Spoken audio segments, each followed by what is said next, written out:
गणपति महाराज की जय। आज होली अष्टमी का व्रत है तो मैं उसकी कथा आपको सुनाती हूँ। एक साहूकार के 7 लड़के थे। एक दिन उसकी धर्मपत्नी दीपावली पर घर की सफाई व लिपाई पुताई के लिए गांव से बाहर खदान से मिट्टी लेने गई।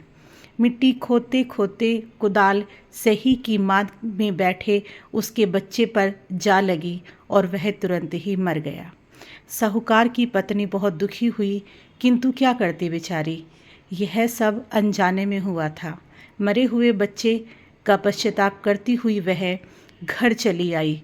कुछ दिन बाद उसके एक लड़का मर गया तथा थोड़े अंतराल बाद 1 साल में उसके 7 बेटे मर गए। एक दिन रोते हुए उसे पड़ोस की स्त्रियां को सही के बच्चे की सारी व्यथा सुनाई। उसने पड़ोसन को रोते हुए सही के बच्चे की सारी व्यथा सुनाई। तब वे स्त्रियां उसे धीरज देते हुए कहने लगी कि ये तूने जानबूझकर नहीं किया, यह पाप नहीं किया, फिर उसका पश्चाताप भी कर। हमें सुनने से तुम्हारा आधा पाप नष्ट हो जाएगा।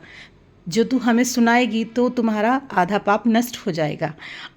अब आप भगवती अष्टमी के पास सही और उसके बच्चे की मूर्ति रखकर पूजा करो, जिससे आपका सारा पाप दूर हो जाएगा। पूजा के लिए सारी माताएं चांदी की होई बनाएं, जिससे सहू भी कहते हैं, और उसे पैंडल की तरह गले में डालकर पूजा करें।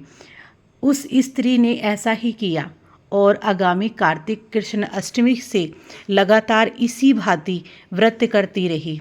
देवी प्रसन्न हुई और फिर से साहूकार की धर्मपत्नी को उसके 7 बच्चे प्राप्त हुए। उसी समय से इस व्रत की परंपरा चलती आ रही है। सहू माता ने जैसे साहूकार की पत्नी पर कृपा की, ऐसे ही सभी पर कृपा करे। कहानी सुनने वाले और कहने वाले सभी को पुण्य प्राप्त हो। जय होई अष्टमी माता।